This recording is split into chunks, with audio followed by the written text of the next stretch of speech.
সিরিয়ায় বাশার আল আসাদের পতন ঠেকাতে না পারলেও ইসরায়েল আর যুক্তরাষ্ট্রের জন্য চমক নিয়ে আসছে ইরান। দেশটির সর্বোচ্চ ধর্মীয় নেতা আয়াতুল্লাহ আলী খামেনি যুক্তরাষ্ট্র আর ইসরায়েলকে হুমকি দিয়ে বলেছেন, সিরিয়াকে অশান্ত করেছে এই দুই দেশ। তাদের যৌথ পরিকল্পনার অংশ সিরিয়ায় সরকার পতন আর বিদ্রোহীদের উত্থান। এ কারণেই কি প্রতিশোধের প্রস্তুতি নিচ্ছে খামেনি প্রশাসন? চলছে অত্যাধুনিক সব ড্রোন তৈরির তোড়জোড়। সংঘাতের কথা এলেই ড্রোনের কথা চলে আসে। সাম্প্রতিক সময় ড্রোন গেম চেঞ্জার অস্ত্র হিসেবে কাজ করে। আধুনিক যুদ্ধের ধরন আর কৌশলই বদলে দেয় এই ড্রোন। এই সমরাস্ত্র যুদ্ধক্ষেত্রে শত্রুপক্ষের ওপর হামলা করতেই শুধু কার্যকর না, পাশাপাশি গোয়েন্দা কার্যক্রম, গুপ্তচরবৃত্তি আর নজরদারির জন্য বেশ কার্যকর এই ড্রোনগুলো।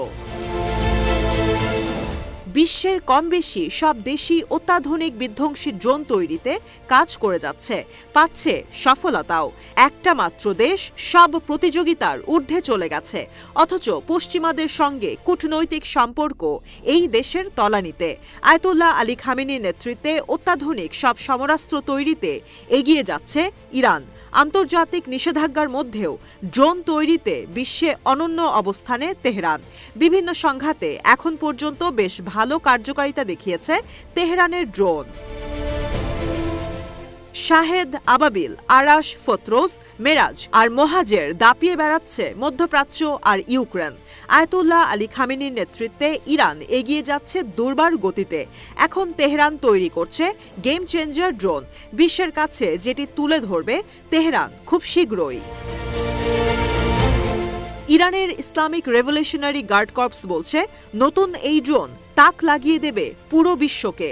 আইআরজিসির commander rear admiral Ali Reza Tangsiri জানান, আইআরজিসি নৌবাহিনী আর প্রতিরক্ষা বাহিনীর সমন্বয়ে তৈরি হচ্ছে নতুন ড্রোন। এর আগে বছরের শুরুতে আইআরজিসি আর ইরানের নৌবাহিনী সারা দেশের ২০টি স্থানে বিভিন্ন ড্রোন আর প্রতিরক্ষা পণ্যের মহড়া করেছিল। এরপর থেকে পুরো বছর জুড়ে নতুন ড্রোন, ক্ষেপণাস্ত্র তৈরি করে যাচ্ছে তেহরান। সেপ্টেম্বরে অগণিত ব্যালিস্টিক ক্ষেপণাস্ত্র আর ৪,০০০ কিলোমিটারের বেশি রেঞ্জের কামিকাজি ড্রোন তৈরি করে ইরান। ডিসেম্বরের শুরুতে আইআরজিসি জানায়, মধ্যপ্রাচ্যের জলসীমায় যুক্তরাষ্ট্রের যুদ্ধবিমান আর যুদ্ধযানে নজরদারির জন্য কাজ করেছে তাদের ড্রোন। ইরানের নৌবাহিনীর রিয়ার অ্যাডমিরাল শাহরাম ইরানি জানান, যুক্তরাষ্ট্রের যুদ্ধবিমান, ডেস্ট্রয়ার আর ফ্রিগেট আর রণতরীর মাথার উপরে ছিল তাদের ড্রোন। ইরানের কর্মকর্তারা জানান, আয়াতুল্লাহ আলী খামেনির সময় সামরিক সক্ষমতা সর্বোচ্চ বাড়াবে তেহরান।